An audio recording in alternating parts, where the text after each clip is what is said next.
Okay, right. So a very good evening, guys. Can you let me know if y'all can hear me and see a screen? Yes.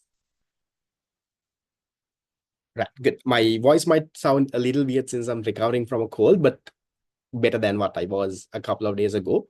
So we can get started and we can get going. As a practice, I usually share a cartoon and start. I couldn't find a very relevant cartoon that is actually relevant for y'all for today's class. So I found a relevant news article that is timely, and I think that is something that y'all should also know. Now, we've talked about this whole US tariffs. We've talked about how US is imposing tariffs on all the different countries out there. Now, right now, what has happened is some of it has backfired. And as a result, one thing that the US did is it announced a 90-day pause. So for the next 90 days, from I think around 2 weeks since then, they've announced a 90-day pause where now the tariffs are only 10%, where there is time for countries to negotiate. And after 90 days, maybe if the negotiations don't work properly with the countries, the initially imposed tariffs will come back into play. Now, in the meantime, even though they had a pause, he did not, Trump did not reduce the amount of tariffs on China. So on China, there was around 145% tariff on Chinese goods.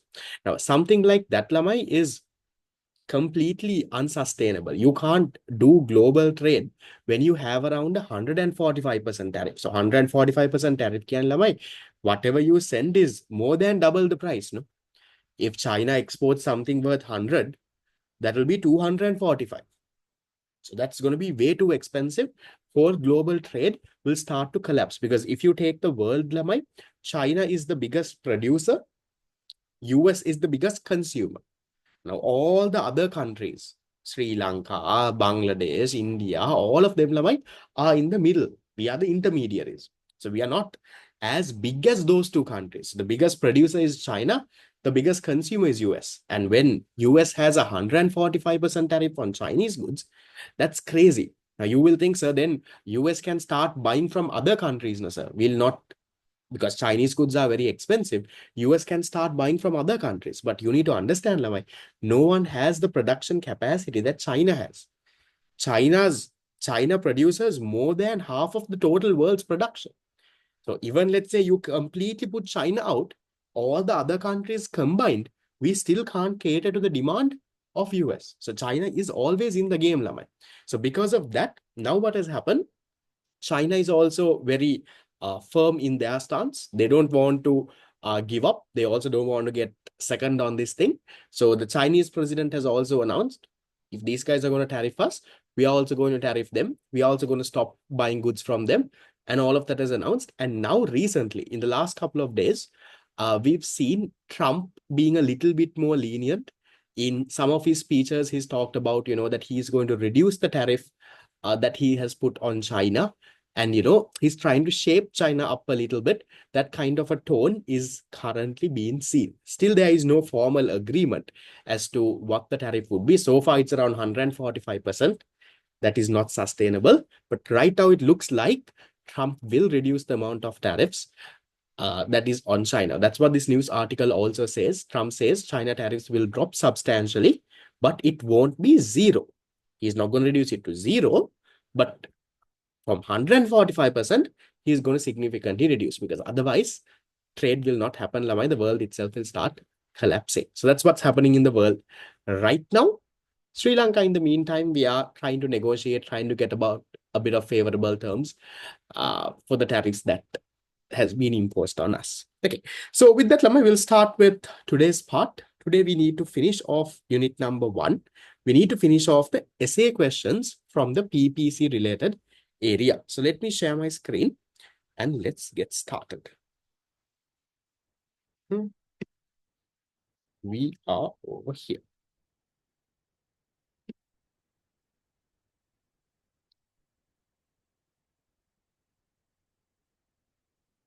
And see, okay. How many of you did the questions, Lamai? I don't think it would have taken that long. It would have taken around 2 hours for you to do. Some of you would have done it last week itself. Others did? Yes, no? Yep. Okay. So for the ones who did it, Lama, you all would have seen certain questions coming again and again and again, right? You would have seen this question on increasing opportunity cost. Almost all the time they keep on repeating that the reasons for it, what is increasing opportunity cost.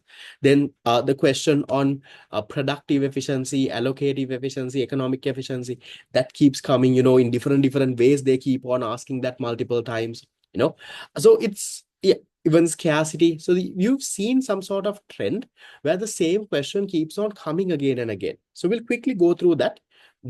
The repeated questions I will not discuss multiple times. Once we finish all of the essay questions, then we can finish off the class. Now that means, Lamai, next week, we will start unit number 2. And from there onwards, Lamai, we will pick up pace a bit, right? Now, since it's unit number 1, we went a little slow and all of that. So we will pick up a little pace because otherwise we can't finish all 12 units. We'll start with unit number 2 next week. I will share the PDFs of the papers. You can get a printout and we can get started there. Okay, we'll start. So the first question that we have, Lamai, in paper 2 is the 2011 question number 1, subsection 4. The question itself is asking us, what is meant by the law of increasing opportunity cost? How can you explain the reasons for this? What is this? Our focus area 3 is on YouTube. So far, everything is there on YouTube. 4 is also there on YouTube if you did not check the group. So when you say law of increasing opportunity cost, Lamai, they're asking about what is increasing opportunity cost. Don't get scared when the word law is used here. So what is increasing opportunity cost? Increasing opportunity cost is where when you increase the production of one good by an equal amount, what happens? You have to give up more and more of another good. So if you increase, let's say, the production of one good by 10, 10, 10, 10, 10, the amount of other good you sacrifice keeps on increasing. First, you might sacrifice 5, then another 10, then maybe 25, then maybe 50. So it keeps on rising. That's what you call increasing opportunity cost. So in your words, Lamai, you will have to product define that. And then you can go into the reasons now. This question, 6 marks lang product ready for a question like this. Ideally, for a question like this, they should have allocated around 4 marks. But since this is 2011, the first paper in the new syllabus, 2011 was also a new syllabus. 19 is also a new syllabus. So new syllabus paper usually is comparatively easy. That's why they've given 6 marks. And then what are the reasons, Lamai? Remember, there are, you have to write equal amount. So when you increase the production of one good by equal amount, the amount of the other good that you sacrifice keeps on rising. So then what are the reasons for increasing opportunity cost? Matakada, when we did the MCQs also, we talked about this. So you have to, Lamai, product explain. They're saying, no, how do you explain the reasons? So product write a bit in detail. What are the reasons? One is your resources are non-homogeneous. Now, how can you expand on this? Now you have to use your words, Lamai. What does that mean? Yes, you can draw a graph also if you want, no problem. So you can say the resources used to produce one good. In other words, the land labor capital entrepreneurship used to produce one good will be different from the resources used to produce the other good. So as a result, there would be increasing opportunity cost. Yes, you can give examples, but you need to have properly defined the story. Then you can also say, Lama, the technology is different. You can say the production technology to produce one good is different from the technology used to produce the other good. And that could also lead to increasing opportunity cost. And finally, you can say the factor productivity. You can use that as a second point also. Resources efficient in one industry might not be efficient in the other. For example, I might be good at teaching economics, but if you put me into an accounting class, I might not be that good. So, these are common questions. So for these kind of questions, Lamai, in your words, put the right answer. Once you write an answer fully, then the second time you get this question, Lamai, it's more lazy. So keep on writing, and writing, not just looking at my face and looking at this discussion. Okay, so that's a very easy question to start off with. Yes, production method is different. That's what you say, the technology and the production method is different. You can give an example as well, no problem. But this content has to be there. Diagram also, Lama, if you want, you can give, no problem. Yes, difference in N, that's the last one. Resources efficient in one industry are not efficient in the other. Yeah, so it's always like when you equally increase the amount. So for example, if you increase the amount of, let's say, good X by 10 each time, the amount of the other good you have to sacrifice keeps on rising. So first this much, then this much, then, that's what increasing opportunity cost is. So you can talk a little bit about it and give. Then we'll go to our next question. Now, our next question also is a very common question repeated so many number of times. They're asking you to distinguish between productive and allocative efficiency. And I've told you, Lamai, for a question like this, please don't give a table. Table එකක් ඇඳලා මෙන්න මෙහෙම difference දෙන්න එපා. It has to be in paragraph format. See, look at your answer. So the answer, for 2 marks, you explain what is productive efficiency. And for 2 marks, you explain what is allocative efficiency. So what is productive efficiency? Productive efficiency is where, Lamai, you use all your resources in its maximum sustainable way and produce, or you use all your resources to produce the maximum sustainable output. You use all your resources to produce the maximum sustainable output. And you can also say, Lama, if you're using all your resources to produce the maximum sustainable output, that also means you're producing at the least costly way. Yes, producing at the optimal level, you can say that. Okay, so as a result of using all your resources sustainably, you're not wasting anything, means, Lamai, you are producing at the least costly way. So you can define it like that. And then you can say, when the economy, or you can talk about the conditions a little. You can say, in order to achieve productive efficiency, what are the conditions? The 2 conditions are, one is full employment, that is employing all your resources. And second one is full production. That means all the employed resources have to be used to its maximum sustainable level. You can, define this. And then you can say, if an economy has achieved productive efficiency, they will be operating where? They will be operating on the PPC. So you can say that. Okay. So give a definition, give the conditions, say, talk about and say that you will be operating on the PPC. Guess this is the English medium class. If anyone is mistakenly from another medium, there is no, I don't do this class in timing. Sorry. Right. Then you can move on to allocative efficiency now. Allocative efficiency will start with defining it. What is allocative efficiency? That is where the economy is able to allocate their scarce resources. They are able to allocate their scarce resources to produce the goods most wanted by the society. Produce the goods what is most wanted by the society. And here, what is the condition? The condition to achieve allocative efficiency is where the marginal benefit should be equal to marginal cost. Okay, so you can give that, or you can say price equals marginal cost. You can give that story and you can get that done. And then you can say, Lamai, is allocative efficiency any point on this thing? Marginal benefit and marginal, this thing is the same thing. No, this is not Tamil medium class, it's English medium class, if anyone mistook it. Right? Okay, so allocative efficiency level will not be any point on the PPC. It will be only be one specific point on the PPC. So you can say that. And then if you want, Lama, you can draw a diagram and further explain your answer as well. No problem at all. It's a very simple question. Talk about productive efficiency and then talk about allocative efficiency. 2 marks, 2 marks, and then you're done. Is that okay, Lama? Sure. All good.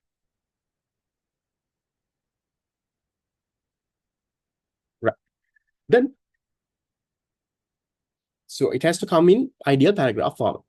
Previous question, the previous question, in case you joined late, that is not my fault. I'll just go up if you want to take a screenshot. Make sure on your end you join on time. You don't have to define opportunity cost in the previous one. That doesn't matter. Marginal utility equals marginal cost. Don't say that when you have a direct word saying marginal benefit, use the correct word. Why using the word utility? Yes, utility benefit is kind of the same thing, Tamai, but don't use another concept when you have the proper concept. Yeah. You can say price equals marginal cost or marginal benefit equals marginal cost. Then we go to the next one. 2013, question number 1. See, same thing. Now, what did they do, Lamai? They asked you, what are the conditions? Now, see, this same thing they're asking, Lamai, the same answer you write, but in a different way. In this question, they asked you distinguish between productive and allocative efficiency. For 2 marks, you talked about those.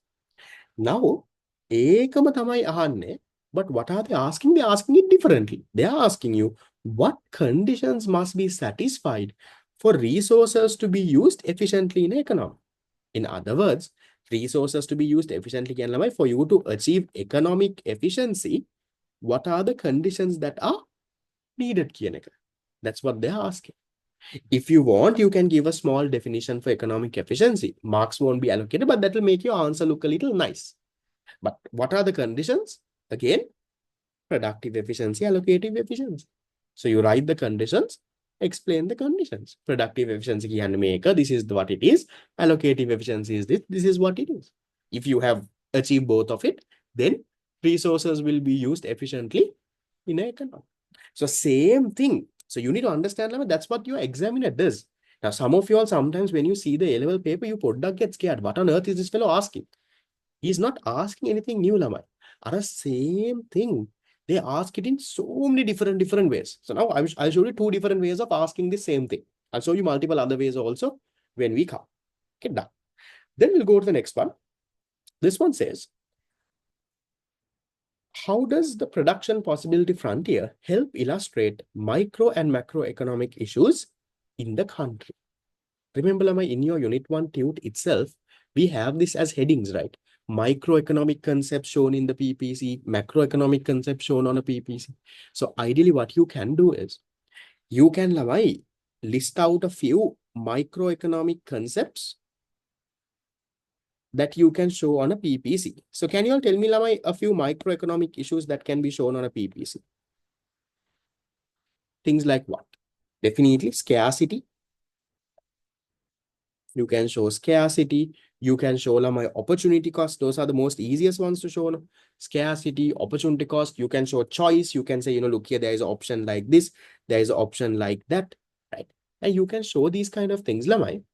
And you can, scarcity, we consider it as a microeconomic concept. We don't take it as like an overall macro concept, okay? Yes, it's covered the whole world, but usually when we talk about scarcity, we talk about a limited amount of things. Okay? So then you can show this. Okay? Productive efficiency, that's also correct. Now, Lamai, pick 2 out of this and product explain this. So how do we show this? For example, something like scarcity can be shown by a point outside the PPC. Then something like, let's say, opportunity cost. You can show, okay, look here, if you're moving from, let's say, point A to point B, then in order to increase this is your opportunity cost scale product. Explain the diagram now. If you show 2 microeconomic concepts, that is enough. Then now you also have to go and show macroeconomic issues. Can you name a few macroeconomic issues now? What do we have there? Macroeconomic issues. Like what? Unemployment. Yeah. Economic growth. That's an easy one. Economic growth. Unemployment. Recession. Unemployment. Recession. Yeah. You can show things like that. Inflation, hard to show on a PPC. So I would not put inflation on a thing like this. So then economic growth, how do we show economic growth? The PPC shifting outwards. And you can show. How can you show something like unemployment? Unemployment and a point moving inside. So you can show it like that. So diagrams are compulsory because the question itself says, no, how does the PPC help to illustrate micro and macroeconomic concepts? So you should say, look, here, this is how it's being illustrated. Yes, underemployment, fine. Yeah, for microeconomic, you can show alternative uses as well, no problem. Okay. So this looks like a hard question, Lamai, but it's a very easy question. They're just asking you, okay, how can we use a PPC to illustrate certain microeconomic concepts and to illustrate certain macroeconomic concepts? So you product say this is what microeconomics is. These are a few examples of microeconomic concepts and show that. Then same with macroeconomics. What about technology? Can't show technology on a PPC. Technology changing you can show, but that's not a proper point. Okay. Then we'll move to the next. 2014. 2014. No, you can't say microeconomic concepts are shown through points and macro are shown through shifting. There's nothing like that, right? Guys, don't make up new things, right? There's nothing like microeconomic concepts are shown through points, macro are shown through shifting. There's nothing like that.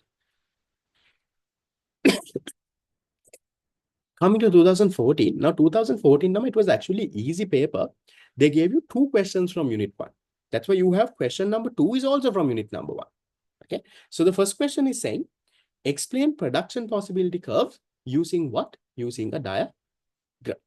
Factor endowment, factor productivity, not needed to talk in that previous one. So maybe in this question you can. So explain PPC. Now what can you do, Lamai? In your answer, first you can define. You can say, okay, this is what a PPC is. What is a PPC? A PPC is a line that is drawn to show what? It's a line that is drawn to show the possible combinations of 2 goods a country can produce if it uses all its resources. So what is a PPC? It's a line drawn to show what? To show the possible combinations of what? 2 goods that a country can produce if all resources are fully employed. So you don't have to write exactly my words, Lamai, but you can say, yeah, you can say curve also, no problem. You give your points. And then you can go, Lamai. Now that is not enough for 4 marks. Now product explain a little bit more in detail. So you can talk a little bit about the determinants. So you can say, you can also say, Lamai, the PPC represents the potential output of a country. You can say that. And then you can talk a little bit about the determinants, Lamai. Remember, factor endowment and factor productivity. These are the 2 determinants of a PPC. And then also, if you want, Lamai, go a little bit and talk about the assumptions if you want. That's also fine. There are certain assumptions that are there when constructing a PPC. Number of resources are fixed, right? Technology is constant. There are only 2 goods. You can talk that. And then you can also, if you want, draw a PPC and show Lamai. So you can say the shape of the PPC will depend on the type of the opportunity cost. So you can draw, let's say, a straight line PPC, a concave PPC, a convex PPC. You can show it. Don't do too much. But what I'm saying is, for 4 marks, 4 marks will hariyanna poddak give an answer. Don't make your answer too short because you can write in this. Give your points properly. Okay, easy one. Then we'll move to the next. The next one says, explain the reasons for increasing opportunity costs when resources are utilized in production. Now that's the same thing, Nilamai, that was there. Now, if you have wrote that answer once and practiced it, if you want, you can even skip it. Now, this is the same thing that was there where? In 2011. In 2011, here are the reasons. So, Poddak Lamai learned to explain these 3 reasons. What are the 3 reasons? One is non-homogeneous resources. Right? The resources between the 2 industries are not the same. Right? Have a set answer for something like that. Non-homogeneous resources. Then another point, that is resources efficient in one industry, efficient, not efficient in the other. I'm just writing short forms. So explain that. And then technology is different. If you say heterogeneous is also fine now, but maybe better to say non-homogeneous, because most of the marking schemes I have seen them using the word non-homogeneous. Guess how to explain these numbers? Okay, for example, I'll just now explanation has to come in your words, right? I'll just explain 1 point for you and show. Okay, we'll say non-homogeneous resources. So I will say I'll put a dash and I will write the resources. Maybe I can say within brackets, land, labor, capital, entrepreneurship used to produce one good will be different from the resources used to produce another good. For example, the resources used to produce bread are different from the resources used to produce clothes. So as a result of this, there would be what? Increasing opportunity cost. And that's a small explanation for one point. Then resources efficient for one industry, not efficient for the other. So you can say certain resources that are efficient in one industry might not be efficient in the production of the other. For example, let's say a baker, he might be very efficient in baking. So he might be very good at producing food. But if this baker is used in, let's say, the production of clothes, he might not be efficient in that production. So as a result, you might have increasing opportunity cost. And you give your own words, right? You don't have to use, textbook definitions. So you come up with your own answer. Then you keep on repeating it again and again. Fact of the production does not perfectly substitute. Yes, you can say that as well. Efficient here, yeah, specialized. So they are specialized in this, so they can't do that. Now, for example, if you take me, you can put me in this industry and put me in the accounting class industry as well. Same resource, same labor. But I might be efficient in this, might not be efficient in that. That's the point that I'm trying to make. Then technology also you can say is different. So you can say production technology is different. So for example, how clothes are produced is not how, let's say, a cake is produced, no? So for clothes, you have machines, sewing machines and all of that. For cakes, you will have ovens and all of that. That is a different technology. So maybe give an example and explain if you want. So explain the 3 points. Now, these are questions now repeatedly they keep on asking. So once you write this 1-2 times, it has to stick in your head. Okay. Done. Then we go to the next one. Okay.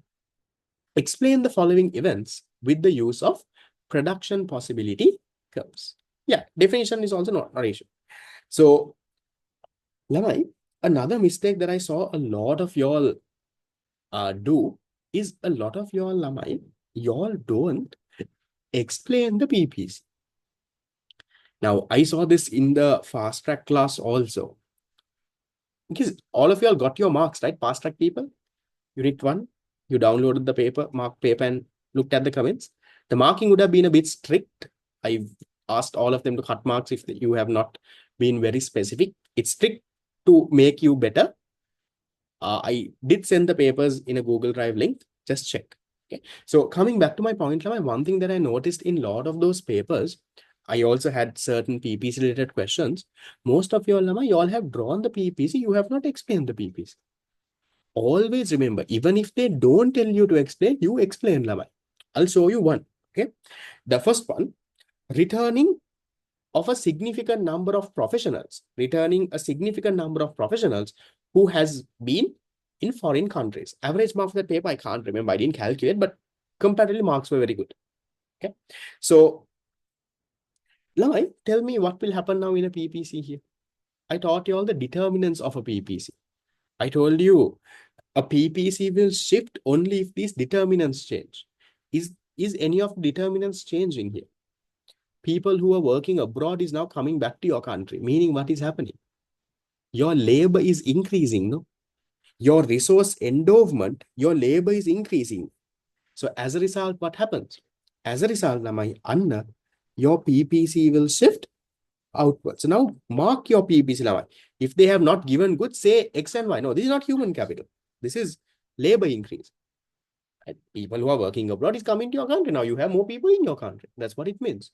So you need to say, look here, as a result, now I'll just show you how to explain one of this. So you can say, I will not write, I'll dictate. You can say something like, as a result of professionals who are working abroad, returning back to your country, what happens? The factor endowment of the country increases. In other words, the labor in the country increases.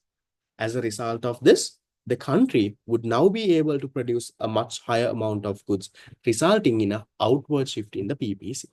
It doesn't have to be that long, but you have to say, look here, When these people are coming, now your labor is increasing. That means you can produce more goods. How do we show that? By shifting the PPC outward. So you will get, Lamai, 1 mark for your diagram, 1 mark for that explanation. Don't forget that explanation. Most of you all forget it. These are easy questions, Lamai. These are questions that you can get 8 out of 8. But you go and do and you get 4 out of the 8 and come. PPC you draw and come. And some of you all, you draw the PPC, you don't mark the PPC properly. You don't mark the axes, you don't draw the arrows properly. Why? Those have to be made, Lamai. You only have 6 months left now. Now, some of you all, for example, when the PPC, you just draw something like this and that is not enough. Where is the PPC shifting? What are the axes now? Here they have not told you what axis to take. Then you can take good X, good Y, consumer good, capital good. You can take anything. But if they have specifically said take these 2 goods, then you have to take those 2 goods. Okay. Better to show the 0 also. Nothing to lose now that you run out of time. Okay. So then we go to the second one. Okay. Increased labor results in economic growth. No, that's not the point. So you not that increased labor results in economic growth. You can't say that. No. What you need to say is people returning means your labor is increasing. That means your factor endowment is increasing. You have more factors now. So as a result, you can produce more. That is why your PPC is shifting. Don't talk about economic growth. That's a separate another concern. Just because labor increase, you can't say there will be economic. Okay. Then coming to B. B says, Lamai, destruction of capital resources due to a disaster. Yes, human capital is a skills. So we are not talking about skills, we are talking about people count. So what happens here, Lamai? Capital getting destroyed because of a natural disaster. What's happening? Is the PPC shifting? So capital getting destroyed, again, your capital is coming down. Your factor endowment is reducing. So as a result, don't call it depression, Lamai. You just say that the PPC will shift. Don't use is every time the PPC shifts outward, that is not economic growth. Every time the PPC shifts inward, that is not depression. So don't use those terms all the time. Okay. So what you can say is, Lamai, as a result of the natural disaster and capital being destroyed, the amount of capital in the economy would reduce. This means the factor endowment of the economy reduces. As a result, the country would now be able to produce less goods and services. This can be shown by a leftward shift of the PPC. Right? Be specific. Right? So mark the 2 goods, show this one. You can mark it as PPC1, PPC2, no problem. That is not very important, but the arrow is. But the expression is wrong. No, if the expression is wrong, then you will mostly cut 1 mark. But if it's very, very wrong, sometimes they might, cut the whole thing also. Depends. Then part C. C is saying use of unutilized rural resources in production due to the expansion of a road network. For example, now Anura has, let's say, built a highway to Jaffna. As a result of building a highway to Jaffna, now those resources in Jaffna, right? Maybe some land resources, maybe labor, now they are being utilized. So how do you show this, Lamai, on a PPC? Is your PPC shifting right or is it a point moving?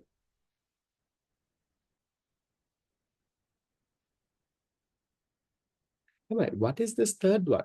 This third one is, Lamai, a reduction in unemployment. This is what they are saying. A reduction in unemployment. So try to picture this, Lamai. Try to picture this. Let's say in a rural village in Sri Lanka, Lamai, let's say there are so much of labor. Okay. But because of no proper transport facilities, no proper roads, all of it, those people are unemployed, Lamai. So they can't come to the city and work.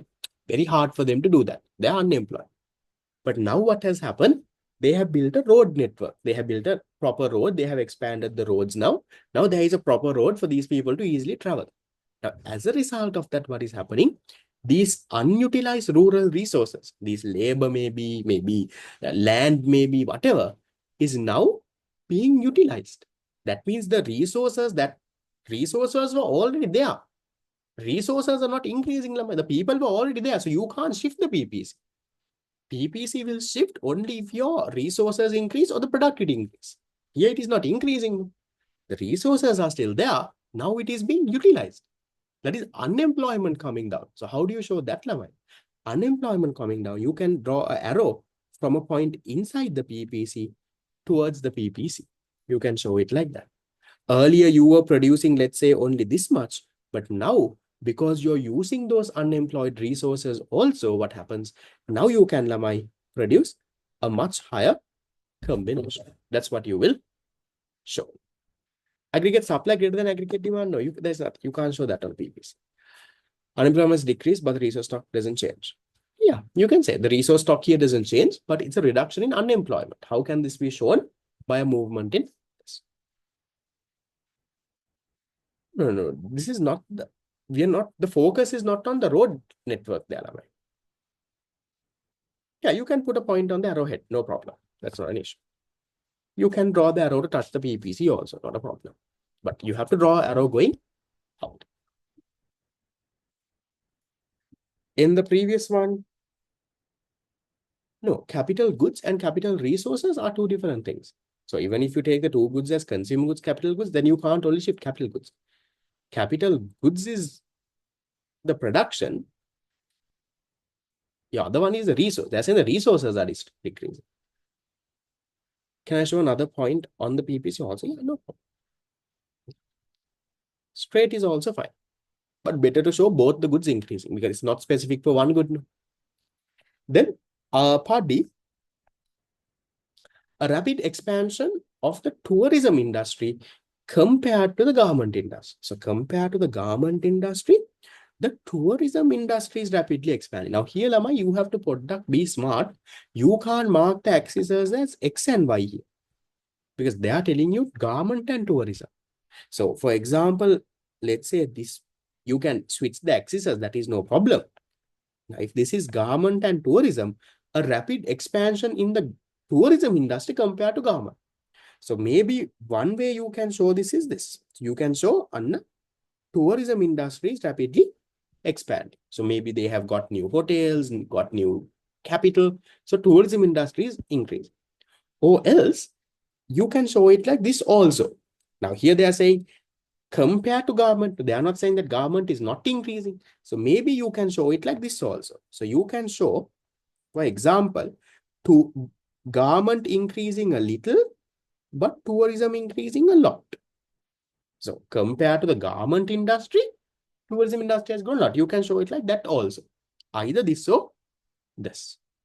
One of that is fine. You just have to show that it's imbalanced. That is the tourism sector that is actually benefiting. Now, method you can't mark the axes as X and Y. So that common sense has to come now. And then give a small one-line explanation. So one line for the diagram, 1 mark for the diagram, 1 mark for your explanation. Is that okay? Same. In general questions where it's not specified, can you also mark? Yeah, you can say consumer capital, no problem.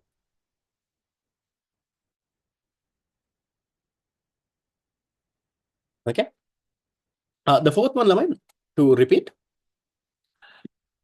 Yes, the one-line explanation you can get from your past paper book, right? I don't have to dictate for this. And if you can't write the one-line explanation on your own, Laman, that means you're very, very weak. Huh? That's something that you have to be worried about. Whatever that you're, if you can draw the PPC correctly, means you have understood it. No? So whatever that you understood is what you have to put in writing.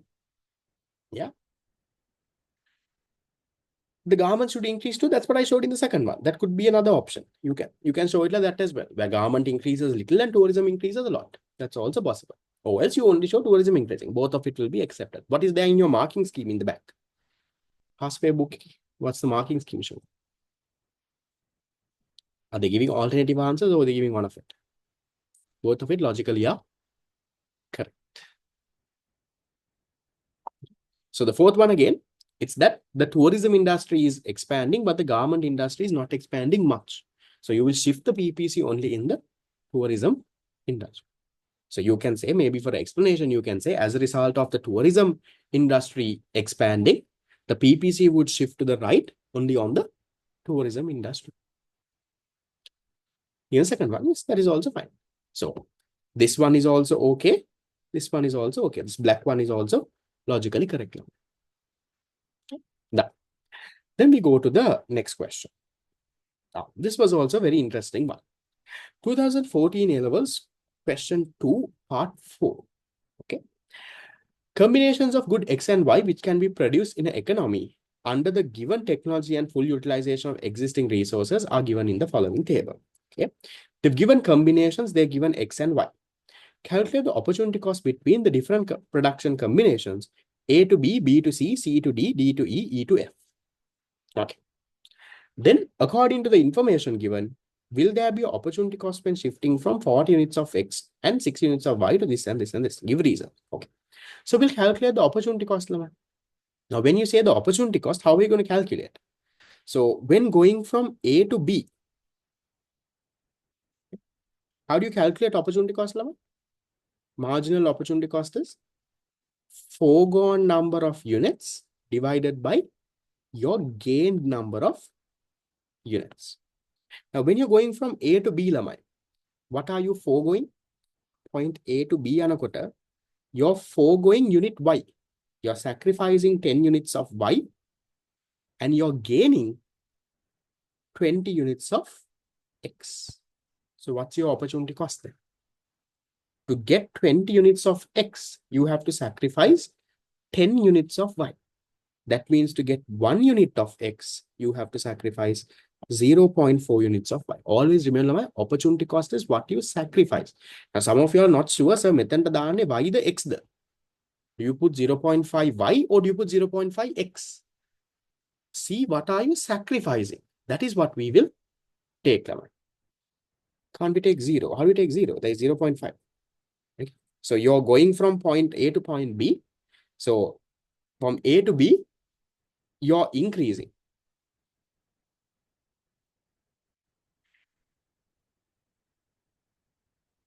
Unit X0. Yeah, so you're going from A to B. So you're at point A. From point A now, you're going to point B. Okay, one more question. Do you take the marginal opportunity cost over here or do you take the total opportunity cost? Now, some of you are asking me, do we have to calculate here? Do you take the individual one or what do you take? What did you all do? 0.5 units of Y, not X.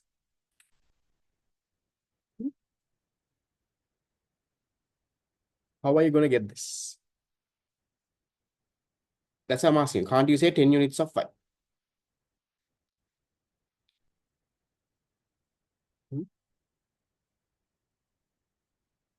Yeah, because they're using the word calculate, right? Because they're using the word calculate here, you can't do that, right? Because when they say, calculate opportunity cost, what they're asking you is to calculate the marginal opportunity cost. Okay. That's what they're asking you to do. It's not just saying when going from A to B, opportunity cost is 10 units of Y here, because they're saying calculate. Now, if they simply ask you what's the opportunity cost of moving from A to B, then you can say 10 units of Y. But when they say calculate the opportunity cost of moving from A to B, you need to know they are talking of marginal opportunity cost over there. Okay. So you're going from point A to B. Now think about it. So if I am to show this PPC, if I am to draw this and show you, this is X, this is Y here. So point A is 0 units of X, 150 units of Y. Okay, I'll move it the other way. It's easy. This is X, this is Y. So 0x 150y. This is point A. Point B is 20 units of X, 140 units of Y. This is point B. So your PPC goes like that. Okay. So you're asking going from A to B, from point A to point B. So they're asking you calculate the opportunity cost. So you have to calculate marginal opportunity cost there. They won't use the word find, him and then they will directly use the proper word.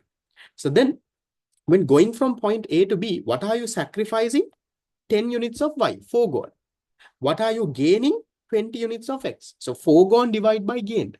Foregone 10 units of Y, gained 20 units of X. Your opportunity cost is 0.5 units of Y.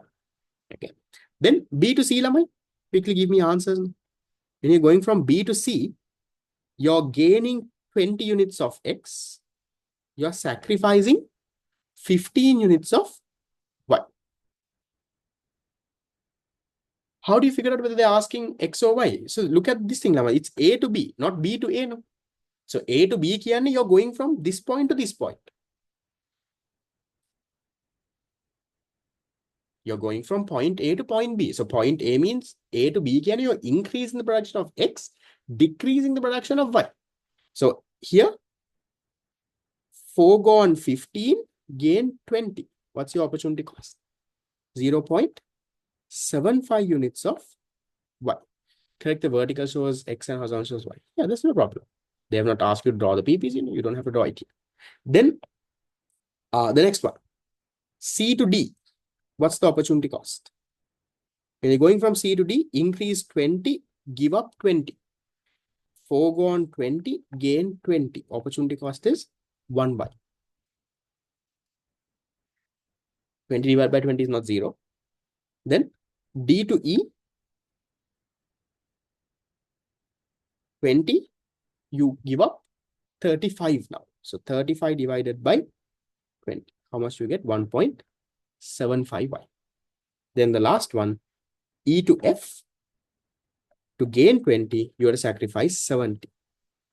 E to F, you sacrifice 70 to gain 20, you get 3.5y. So you can see the opportunity cost is increasing. No, you have to simplify these now. You can't leave it as a fraction. These are basic maths.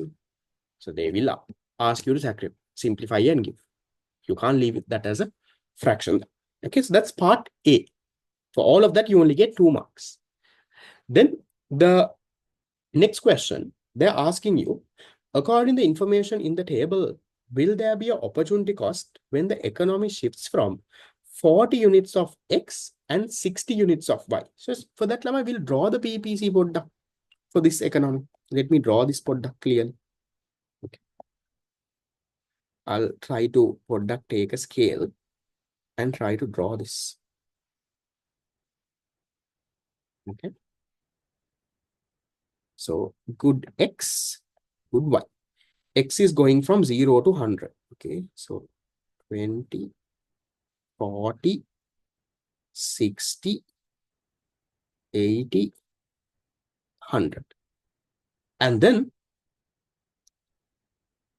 the other side, you don't have to calculate them because they are saying A to B, B to C. No? If they say B to A, then yes. You are right. Yes, give me 1 second. Hold on, I'm getting a call.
Okay, so I guess I had to take an important call. Right. So coming back to my point, we'll try to draw this PPC and we'll try to show this. So X is increasing by 20, 20, 20, 20. And then while am I? Now, if you have to draw a proper scale, it's going from 0 to 150. So maybe a scale that I would take, just a rough diagram, no? We'll take 30, 30, 60, 90, 120, 150. 30, 60, 90, 120, 150. So I'll just draw the rough points. Point A is Lamai 0x 150y. That is point A. Point B 20x 140y. 2140 maybe somewhere around here. Point C 4125. 4125 might be somewhere around here. 60, 105. 60, 105 might be somewhere like here. Okay. Then 80 and 70. 80 and 70 might be like here. And then 100 and 0. Okay. So these are the points. I just roughly drew the points that is there in this table. And then now I'll connect all these points Lamai, and I'll draw my PPC. So this is how my PPC will look. Shape concave to the origin aligns with increasing opportunity cost.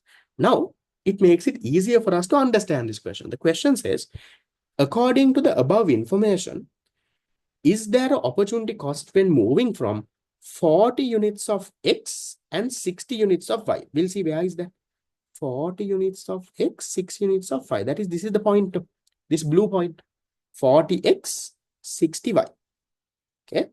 They're asking you, is there an opportunity cost for moving from this point to 60 units of X and 80 units of Y? So 60 units of X and let's say around 80 units of Y. What do you think, Lama? Is there an opportunity cost? Yes or no? No, right? So you will say there is no opportunity cost. Now you have to explain, Lama. No, they are saying no. Give reasons for your answer. So you can say, right, at the point where the economy is producing 40 units of X and 60 units of Y, resources in the economy are unemployed. If you want, you can draw this PPC and itself show. So at that point, resources are unemployed. So when you're going from this point to this point, you don't have to give up anything. Now see, for X40, Y60, from this point, you're going to 60 units of X, 8 units of Y. You're increasing X also, you're increasing Y also. So it's the opportunity cost. Opportunity cost happens when you increase one and as a result, you decrease another, no? But here, this is also increasing, the other one is also increasing. Both are increasing. So you can say, look here, no, this is because there is unemployed resources. As a result, you can increase the production of both X and Y without giving up any good. So that's the 2-mark explanation there. Looks like a hard question, Lamai, but not really a hard one. Okay, that is also that. Is that okay? Fine. Can we say both has increased? Or yes, you can say that. No problem. Fine. Done. Then we move into 2050. Okay. This question also has come back multiple number of times. They're saying, describe using production possibility curves how economies can grow faster if they are willing to cut back on current consumption. Remember that story at the end of my unit number 1 tute also we have current consumption and economic growth. Do you all remember that? So broadly, an economy can produce, what are the 2 types of goods the economy can produce? Broadly, an economy can produce capital goods and consumer goods. Okay, so you have, let's say this is capital, this is consumer. So you can draw both the graphs and show them. So you can say, look here. Okay, let's say there are 2 countries, capital and consumer. You can show, look here, if a country right now can cut back on their current consumption, that means right now produce less consumer goods and produce more capital goods, how can you grow? So you had product define. What are consumer goods? Consumer goods are the goods used for day-to-day consumption, including food, clothing, things like that. What are capital goods? Capital goods are the goods that are used to produce more goods. Those are like machines, factories. Those are what we call capital goods. So if a country cut back their current consumption, reduces consumption goods, produce more capital goods, what does that mean? That means in the future, once a machine is made, once a factory is built, those machines, those factories can now produce more goods. So as a result, what happens? In the future, the economy can grow much higher. But on the other hand, you can also to make your story much more clear. You can say, if a country does not cut back on current consumption, if they enjoy very high levels of current consumption and produce less capital goods, that means in the future, they will grow, but they will grow only a very little. Under that story, Lamai, you have to draw the graphs. Graphs are necessary. See, describe using production possibility curves. So they will give you mark for the diagram. So using these PPCs, explain that story. It's not a hard one at all. This question was there in a very recent paper also. Yeah, in your own words. So how you can start? You can start saying by a economy can broadly produce two types of goods. That is capital and consumer goods. Capital goods are these. This is what consumer goods is. And then you can say, okay, if an economy cuts back on their current consumption and produces more capital goods, that means in the future, those capital goods will also be able to produce more goods. So as a result, in the future, the economy would grow by a much greater extent.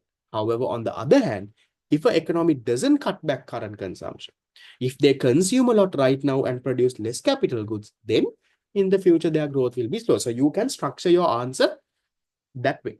Yes, so see if that is okay.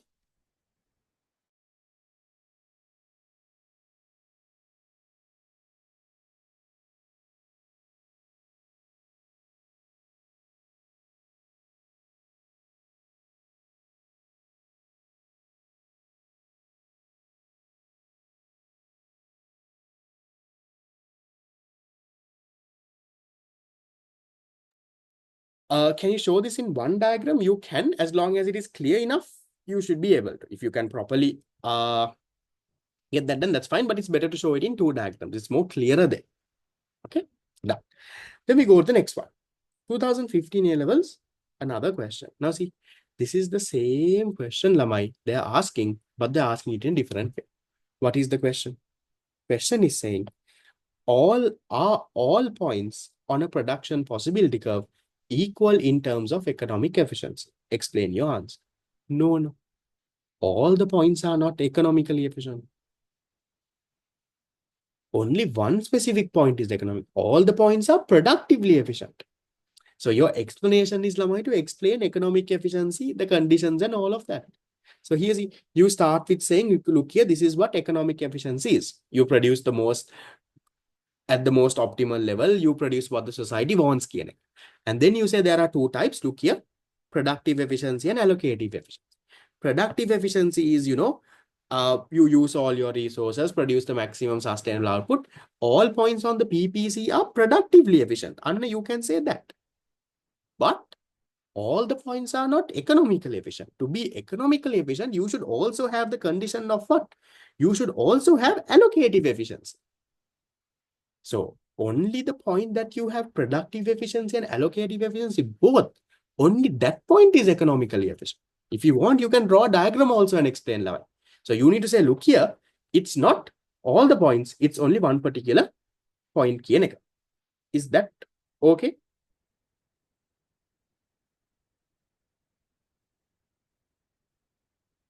Fine.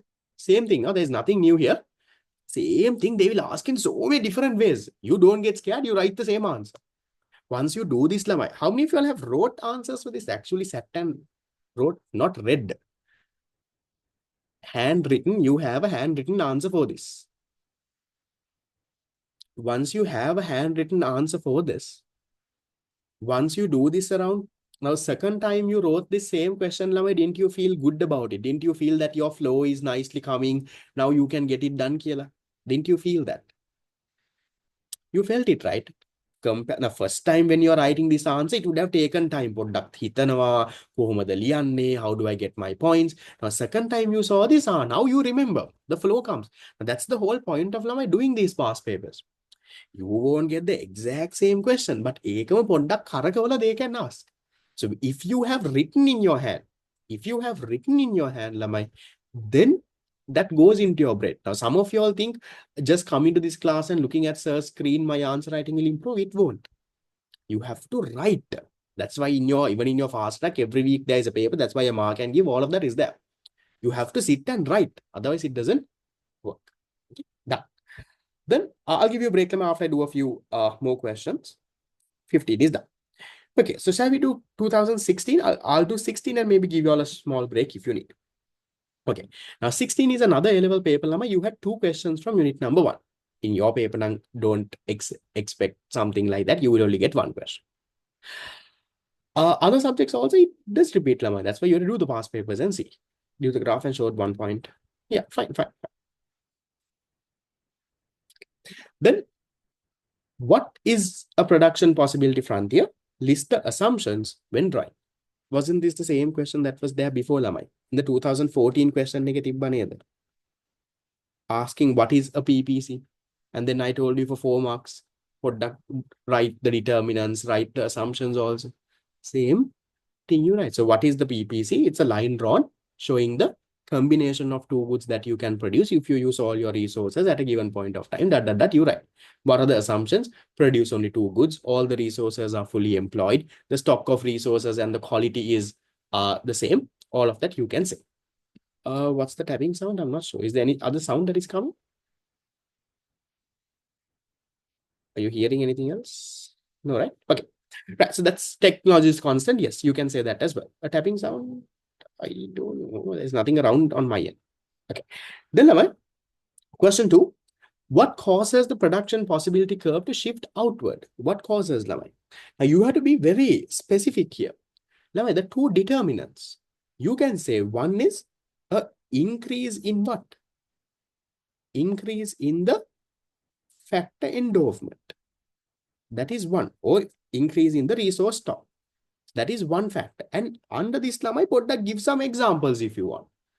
For example, importing of capital, workers working abroad, returning back to the country, discovering new resources. Those are increasing factor endowment. That will cause your PV shift outward. Another one is about increasing your factor productivity. Increase in the factor productivity. So here you can give some examples like what? For improvement in technology, improvement in the skills of your labor, that's human capital improving, better management methods, and you can give some examples. So broadly write these 2, Lama. Instead of giving examples, write these 2 reasons, under that give some examples. Then whoever who is marking your paper knows, wow, this fellow knows what he's talking about. Now remember, Lama, I always tell you all this. Now in school, most of you all go to school. No? In school, Lama, when your teacher marks your paper, they already have impression about you. No? When they mark your paper, Lamai, they mark kaling, they see your name. No? They have seen you in class. No? They have seen you in class. They know what type of student you are. Are you a fellow playing the fool? Are you a fellow coming and studying properly? They know you. So then when marking the paper, Lamai, they mark it with that impression. That's how they mark. Now, school teachers, now they know, okay, you're the person who always comes first in class. So they know, me student done now. And then with that impression, they mark Lamai. But your A-level paper marker doesn't know that. They don't know, are you a male or a female? Which school you're from? Which religion you follow? Where you come from? They know nothing. Whoever who marks your A-level paper. So, the only thing they will judge you with is your answers. So that answer sheet that you submit, Lamai, create that good impression that you submit. Have clear writing, write nicely, leave spaces, structure your answer properly. You might be the stupidest fellow in class. Maybe, Lamai, anyone you have this in school, your teacher doesn't like you much. So no matter how much you write, you always get low marks. The teacher has, somehow they have a grudge against you. Somehow they'll cut something and, they'll never give you marks. That happens, Lamai. Sometimes, sometimes if you ask too much of questions from the teacher gets mad. The fellow takes revenge from the exam paper. But your A-level examiner doesn't do that, Lamai. So you have to set that. You have to set that impression. When you're writing your A-level paper, Lamai, show that you know. Show that you're the person who is becoming the island first this time. Give that person that impression. Look here, Mama Tamai me par island first. How do you give that impression? Structure your answer nicely. And I will talk about tips and all when writing, but talk about those. So you might have, maybe your handwriting might not be the nicest, but you can be neat, Lamai. Handwriting lassana bola akruti enna onne. But be neat. Don't cut and chop and put everything in one paragraph. Separate sections, underline, draw diagrams. If can give examples, if can, that impression has to be there. That is what matters a lot. Yeah. If you have good handwriting, that is actually an advantage for you. Then you become even more neater. But I'm not saying just because you have good handwriting, you get a good result, but that matters. Okay, next one. What does increasing opportunity cost mean? What are the implications of this concept on a PPC? Same thing, Nilama. What is economic growth is fine, but not a very important point. But better to give the, not that it's wrong, give the main points and then you can talk about it. What is increasing opportunity cost? We talked about this before. That is where when you increase the production of one good by equal amount, the amount of the other good you sacrifice keeps on rising. And then as a result, what happens, Lamai? What are the implications of this for the shape of the PPC? Your PPC will become what? Concave to the origin. Now you have to draw a PPC. Product explain. Show that when increasing this by equal amount, the amount of the other good you sacrifice is rising. Product draw a PPC and explain. Same thing repeated. Yeah, that's what will happen in your paper as well. Then the next one, part 4 here, they're saying, draw the production possibility frontier for a country facing increasing opportunity cost for producing paddy and textile. Now, for example, Lama, you can't take two separate goods here, okay? You can't take, for example, consumer goods and capital goods. They have specifically told paddy and textile.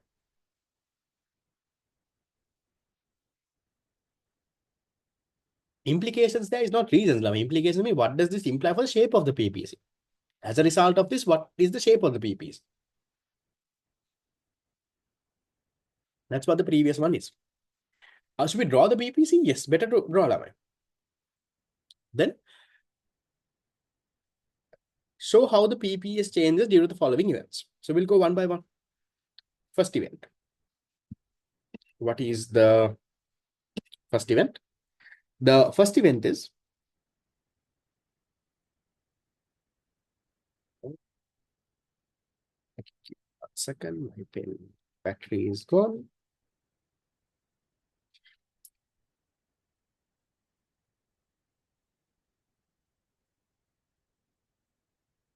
Okay, coming to the first one. So first one says, a new and better fertilizer is invented. Now, what are the two goods that we have, Lamai? The two goods that we have is, one is paddy and one is textile. So you can take anything at any axis, no problem. So I'll take, let's say this as textile and this as paddy. So if a fertilizer is invented, Lamai, which of these goods get affected? Will textile get better? No, fertilizer, my textile won't get better. Paddy production will improve. Productivity of paddy will increase. No, so PPC will shift, but it will shift only in the paddy industry. Now you have to give a small one-line explanation. So you can say, because of the invention of what? Because of the invention of a better fertilizer, what happens? Because of the invention of better fertilizer, productivity of paddy production would improve. As a result, PPC of the paddy, only the PPC of paddy will shift outwards, you can say. Then part B, there is a surge in the quantity of labor that can be employed in both sectors. What happens? The amount of labor that can be employed in both sectors are increasing. What happens there? PPC will shift. Labor is increasing. They're saying no. Labor is, maybe people abroad have come back to your country. Or maybe a lot of people did A-levels and now are in the workforce. So PPC will shift outward for both the industries. So you explain that. Then the next one, a severe drought results in a 10% decrease in farmland. Now there has been a drought, Lama, it has decreased your farmland. So what will get affected? Will textile get affected? Textile won't get affected. Now my farmland drought to now. Only paddy. So only paddy production has to come down. And now you can show something like that. It will shift inward only in the paddy sector. Then the last one, new technology is invented in the textile industry to reduce the cost of production. How will that be shown? technology has come in the textile industry. So then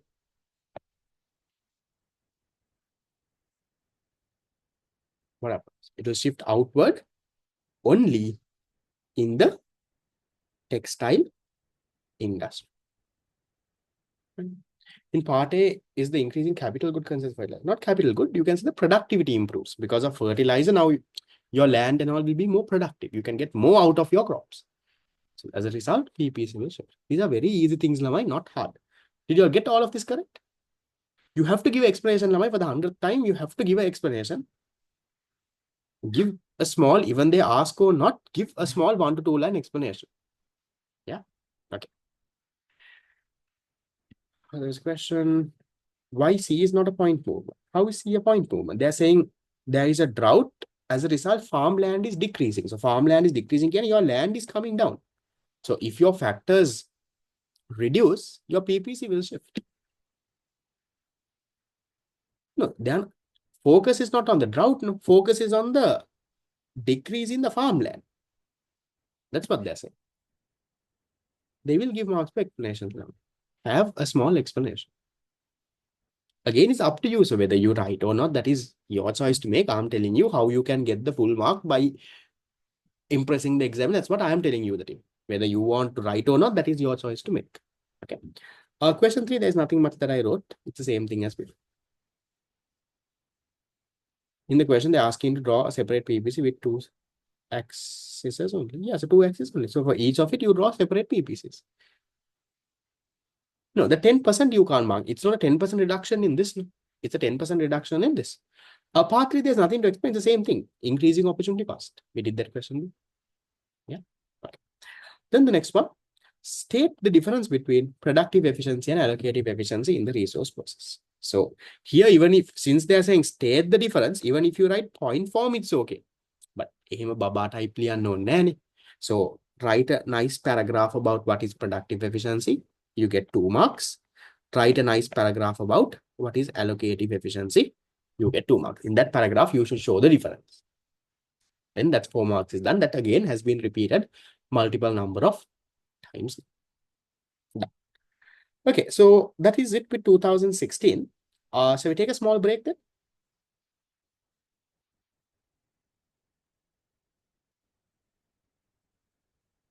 Following events. Yeah, so they repeat the same question because there's nothing else to ask. Because you can't ask out of the syllabus. So all what they can ask has already been asked. So it comes again and again. So shall we take a break until it's 8:13? We'll take a break until 8:20. So you have around 7 minutes. Walk around, get some water, come back. See you. Take a break.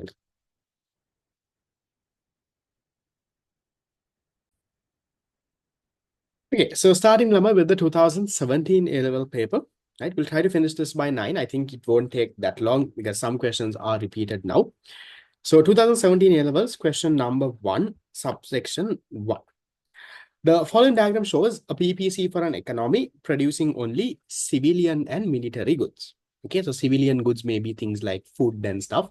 Military goods may be like weapons, guns, those kind of stuff. Okay. Assume that the economy is currently producing at point K. So that means right now, they are producing a lot of civil goods, a lot of food and all, very less military goods. Does the economy's production possibility curve exhibit increasing opportunity cost? Explain. Yes, what do you all think? Does it show increasing opportunity cost? Anla, am I looking at the PPC? So you can say yes, the curve exhibits increasing opportunity cost. And how can you explain this level? You can say, maybe if you want to give a small definition for increasing opportunity cost, say this is where when you increase the production of one good, the amount of the other good you sacrifice keeps on increasing. This is shown by a PPC that is concave to the origin.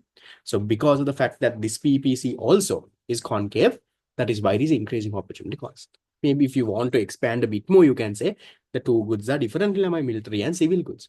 So the resources will be different, tech is different, all of that is different. So you can prove that. That is why there will be increasing opportunity cost. Now, I'm just telling you, like, now this same question they can give you, Lamai. Without giving this PPC, they can give you a paragraph. They can give you a paragraph and say, economy is producing civil goods and military goods. They can give some story. And then they can ask you, does the economy have increasing opportunity cost? So then you can't say yes because it's concave, no, because there is no PPC for you to look at that. Then you have to prove. You have to prove that, look here, civil goods and military goods are two different types. So the resources would be non-homogeneous. The technology would be different. So as a result, it could have increasing opportunity cost here. So you need to always, Lamai, when you're doing a question, I'm just telling you all, right, just to be ahead of everyone else. When you're doing questions, Lamai, think how else can they test this? What if they turn it like this? Do I know how to write it? That way, Lamai, you're prepared for whatever that comes in your paper. Always think. You don't have to write answers. What think? Now,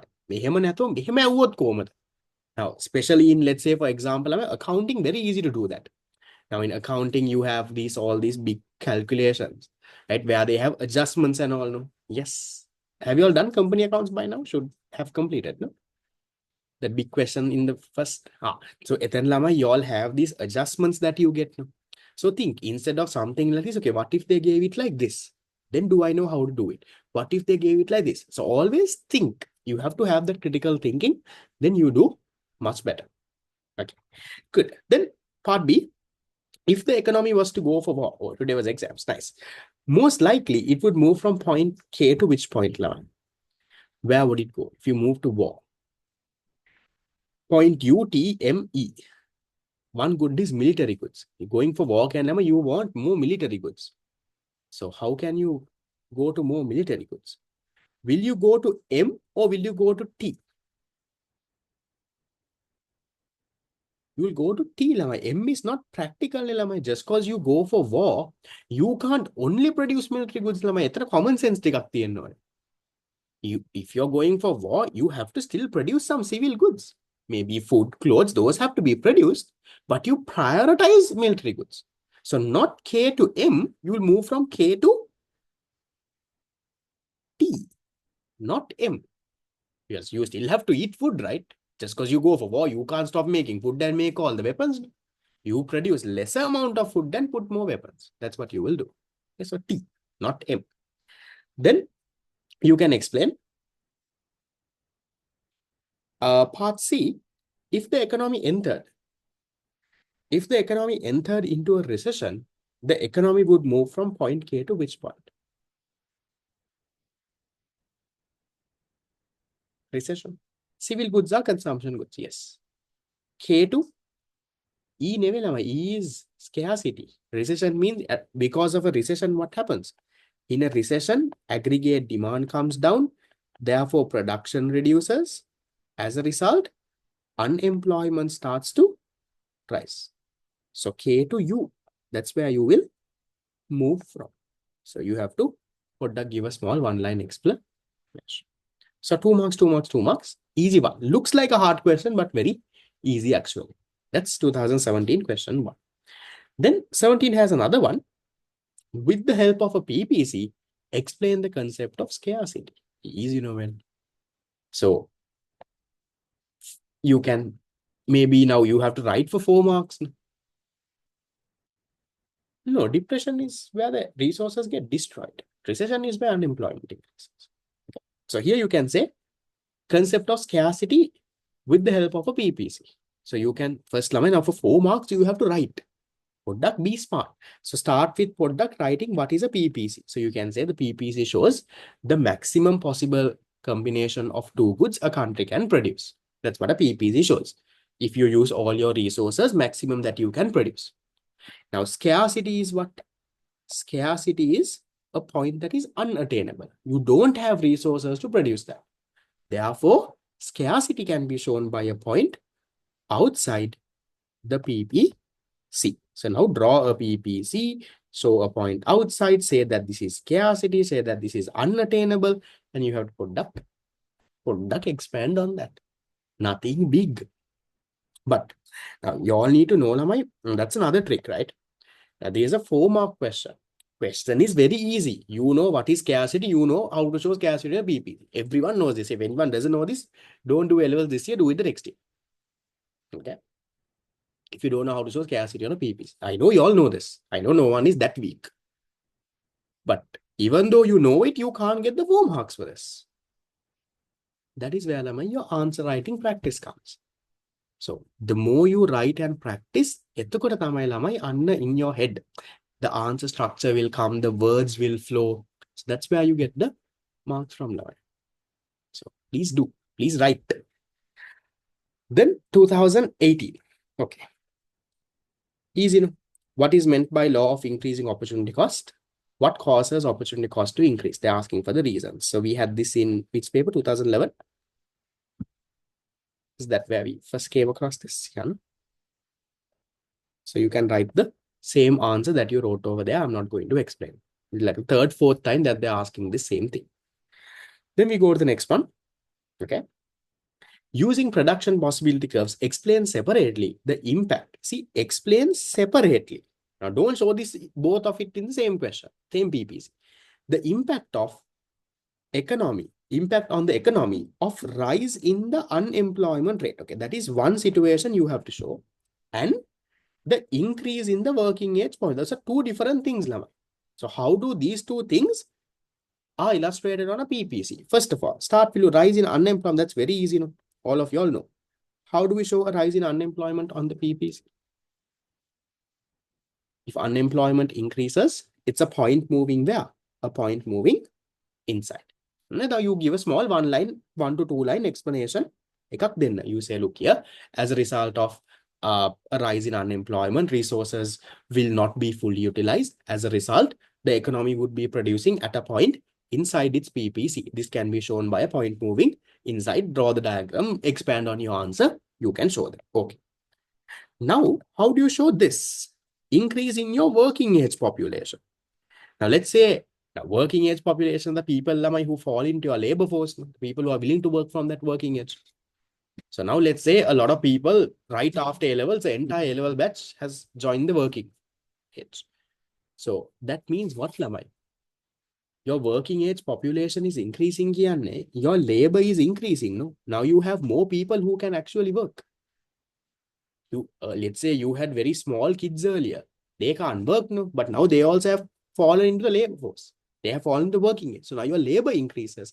As a result, Lamai, you can show that by PPC shifting outward. So you can write now, you can say, as a result of the working age population increasing, the labor force of the country could potentially increase.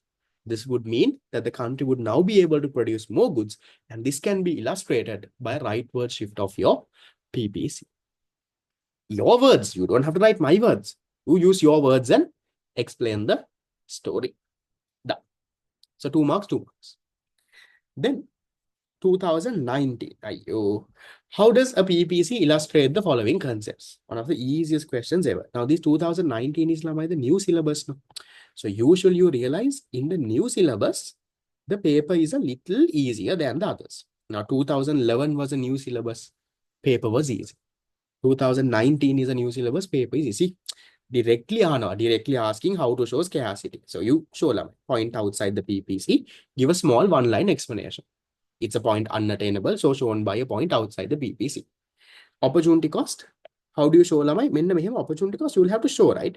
For example, you can show moving from this point to this point. So when you move from, let's say, point A to point B, okay, you have to give up, let's say, from 100 to 80 km. Your opportunity cost is 20 units of good X kilo. And draw a PPC, put some numbers and show. That's how you can show opportunity cost. Then a recession. A recession, what happens, Lamai? A recession is where your aggregate demand comes down. As a result, firms cut down production and unemployment rises, point moving inside. Small 1-line explanation. How do you show economic growth? PPC itself shifting out. So these are very easy things, Lamai, to go. So opportunity cost, how to explain? You explain your PPC, Lamai. Say that when moving from point A to B, right, you will have to give up this many amount of good X to increase the production of good Y. So that's how opportunity cost is. Done. So that's a very easy question. Done. Okay, then they have another one. Same thing. Should you explain the PPC, Lamai, for the 100th time? Give a small one-line explanation. You will not run out of time, Lamai. They might not ask you to explain. That's okay. You give a small 1 to 2 line explanation. That is the whole point of you setting that impression, showing that texture. Look here, I know my stuff. So please don't ask me for the 100th time again. Should you explain the PPC? You do. Whether they ask or not, give a small explanation. You're not going to run out of time. You have to show the examiner that you know what you're talking about. You are a smart student, Kira. You have to show that. That fellow doesn't know you, Lama. You might be the stupidest fellow in class right now. But that fellow doesn't know that, no. So when you write that answer, show that, nah, Mama, more than away, Mama, I am the fellow who knows everything. I am the fellow who's becoming the island first this time. Give that impression to the marker.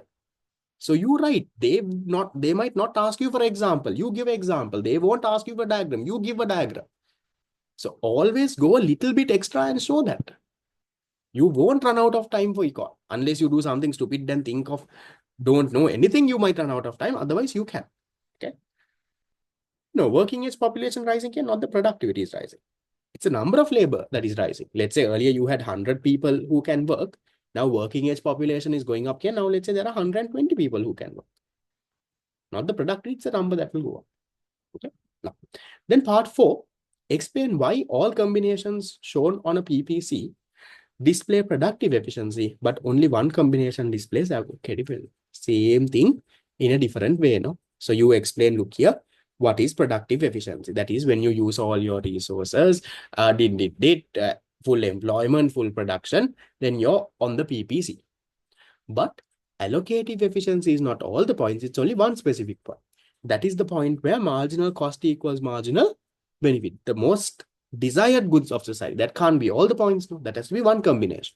So Anna, explain that. See, for 2 marks, you explain productive, 2 marks, you explain allocative, and you show. Look here, all the points are productively efficient, but only one is allocatively efficient. So same thing repeated again and again and again. Done.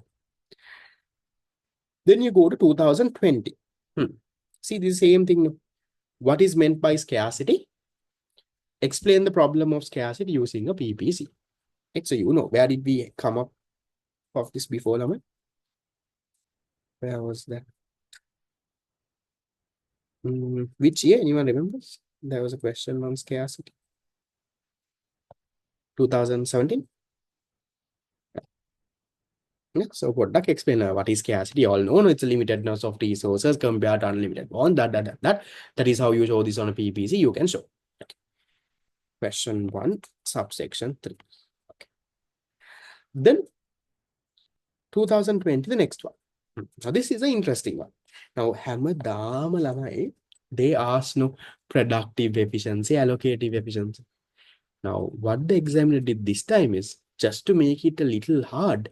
They asked why productive inefficiency and allocative inefficiency are considered wasteful in resource utilization.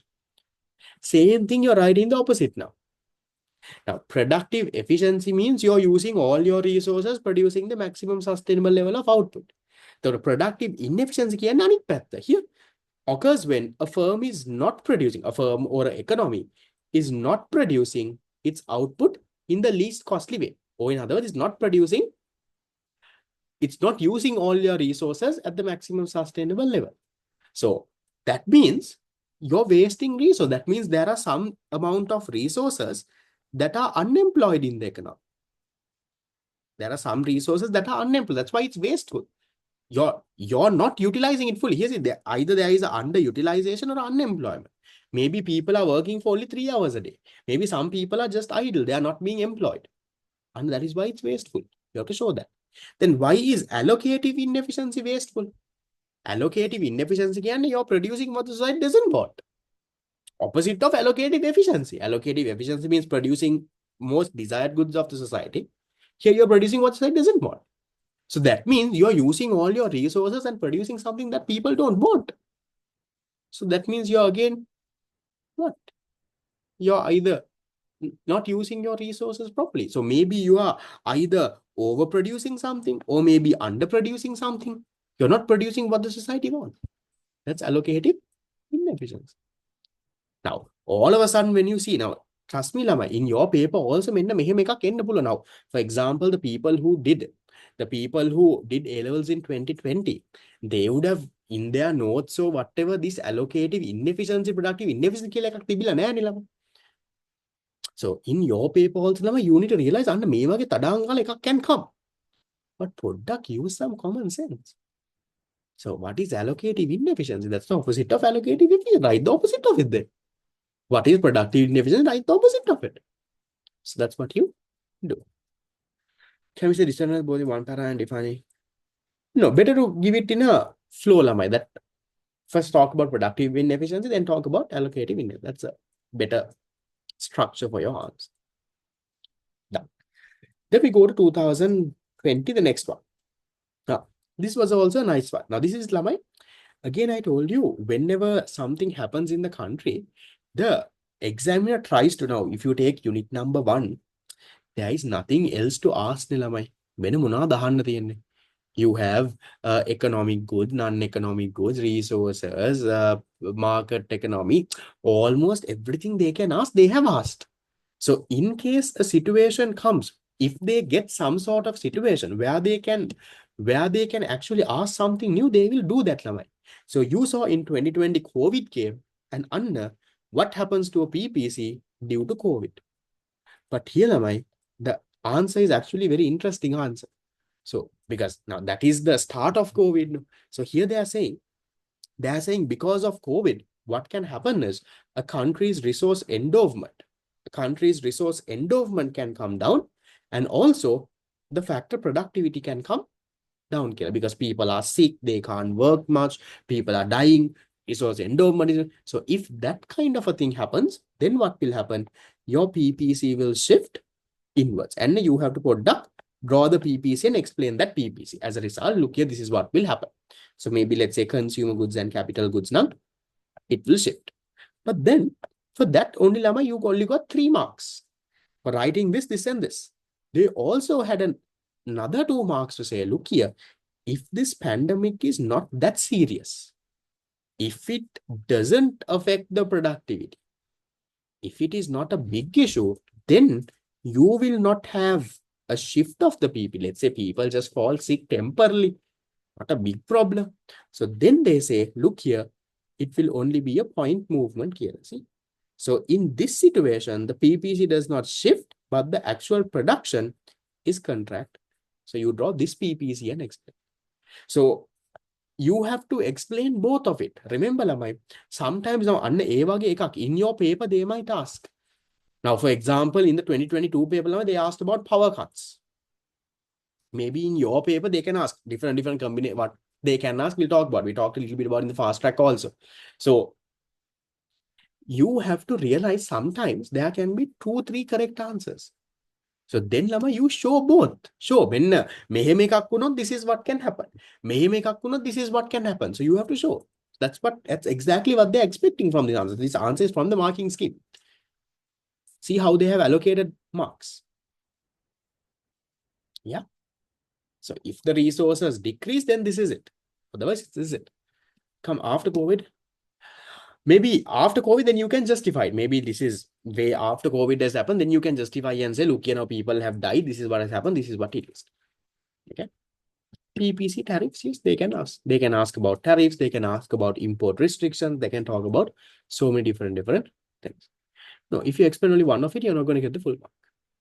That's the point that I'm trying to make. You have to think out of the box. Okay. Now, then we move to the next one, 2021. Okay, this is a very easy one. Why are PPCs negatively sloped and bowed out? Bowed out, bowed out, why is it concave? Why is it concave? Because of increasing opportunity cost. So what are the reasons for that? To explain. Okay, here it's bowed outward because of increasing opportunity cost. These are the reasons that you know. Then why is it negative, Lamai? Why is your PPC? Why is the PPC not like this? Why is it negatively sloped? Why is it like this? Why, Lamai? To represent what? To represent, Lamai, opportunity cost. Because you have scarce resources. If you want to increase the production of one good, you have to give up another.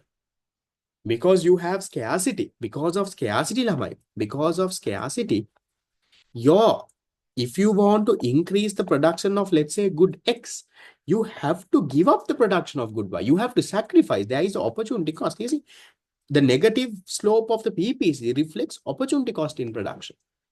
In order to have more of one good, some of other must be foregone. You can expand on it. You can say this is because of scarcity, because we don't have unlimited resources.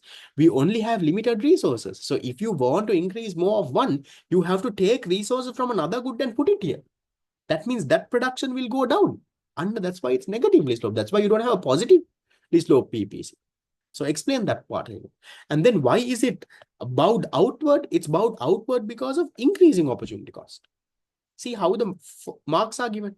They give you 1 mark for talking about why is it negatively sloped, 1 mark for saying increasing opportunity cost, 2 marks for explaining the reasons for increasing opportunity cost. That's how that 4 marks are divided there. Easy question. පොඩ්ඩක් අර හැමදාම same thing. පොඩ්ඩි slight change they make ළමයි. That's what will exactly happen in your paper as well. Done. Then 2022. 2022 වල අහනවා. Briefly describe using separate diagrams how each of the following events can be illustrated on a PPC. Okay, so quickly tell me now. Now you describe. Now don't ask me, should I write explanation? You have to write the explanation. Okay. Quality of education increases. Can you tell me? Quality of education increases. Let's say government came and changed the whole syllabus, made it practical. What does that mean, Lavai? The skills and all of people start increasing, right? So that is human capital improving. And you can say, look here, as a result of this, the human capital of people will start to improve. Productivity increases, so it can be shown by a shift outwards. Then part B comes is because of opportunity cost of the previous question. Here's the opportunity cost now. Negatively sloped because of opportunity cost. Why opportunity cost? Because of scarcity. Then GDP has contracted by 8%, causing an increase in the rate of unemployment. What do you do, Lavai?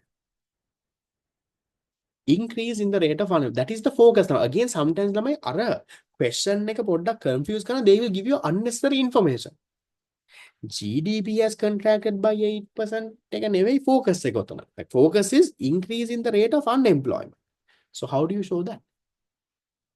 Increase in rate of unemployment is a point moving inside. You can say as a result of the GDP contracting and unemployment increasing, now you will be producing at a point inside the PPC. Then C. Defense spending reduced, allowing government to spend more on health. Now here, Lamai, you have to be smart. You have to define the two goods now.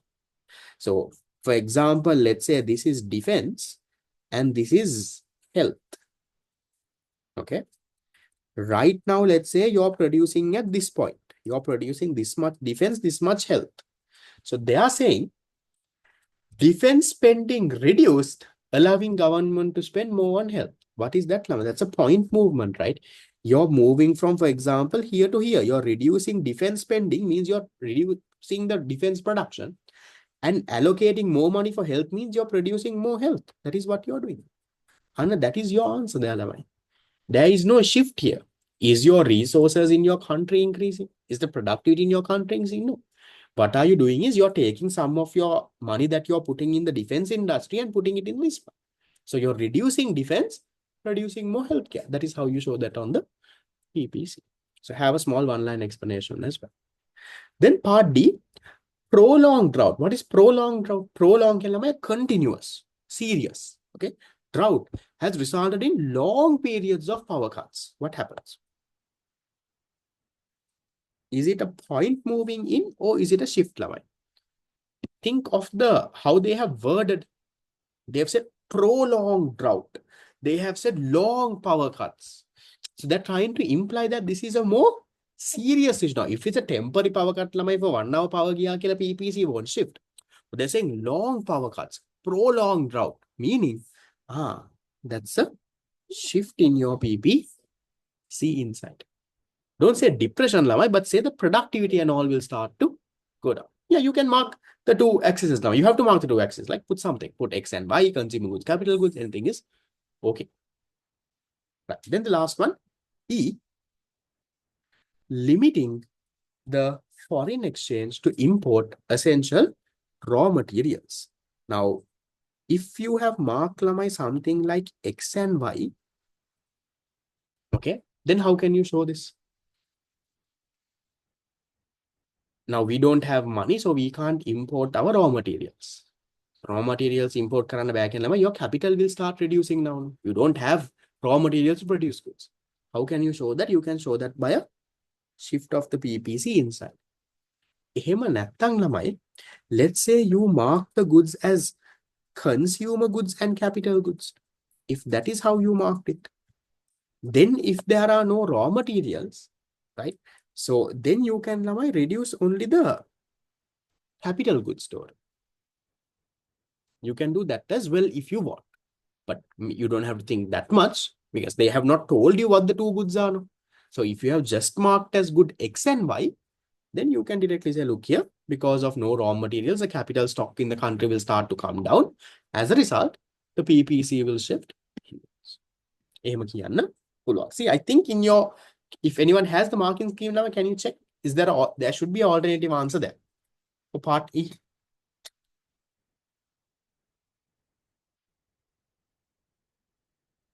Explanation depends on whatever that you explain, you can, whatever that you write, you can. There is alternative answer, no? Good. So that's showing that this one is also possible. Okay, that's done. Then we go to 23. What is part E saying? So part E is saying that you don't have foreign exchange. That's what happened during the foreign crisis, exchange crisis. You don't have enough dollars to import raw materials. That's what part E is. It finally shift the whole curve. Yeah. Even whole curve shifting is okay. Consumer capital not that they will be that strict. 5. Economy's present choice of the position of its PPC is a major factor determining economic growth. Explain your answer using diagrams. Wasn't the same thing tested in a different way before? They asked it, right? They asked if you what some current consumption, forego some current consumption, that how will economic growth be? Under that thing only you have to explain. So you have to say, look here, a country can broadly produce capital goods and consumer goods. If they produce a lot of capital goods at present, they will grow a lot. If they produce a lot of consumer goods at present, then they will grow only a little. Under that story, you have to explain 2015, no? So same thing that was repeated. Are the same thing, Lamai, they ask in different ways. That's what you have to try to understand. That's what you have to learn from these past papers, Lamai. Because now, if you take unit number 1, your paper, they can't set it out of the syllabus. No? But now you know unit number 1, you have studied the tute. But that same thing, they will ask in so many different ways. That's the same thing how they know that productive efficiency, allocative efficiency, in different ways. So that's what you have to be prepared for. That is where answer writing and all is important. Then we come to the last one. Very easy question. No? So this is the question in your 2024 A-level paper. Do you think you would have got all marks? Under what conditions would a PPC be a straight line? All those years they asked increasing opportunity cost. Why is the PPC concave? Now, same thing they asked. Now, why is the PPC a straight line? Because there is constant opportunity cost. Just writing constant opportunity cost, is it enough, Lamai? You can say PPC will be a straight line in a situation where there is constant opportunity cost. But then you have to give the reasons. What are the reasons? Your resources are homogeneous.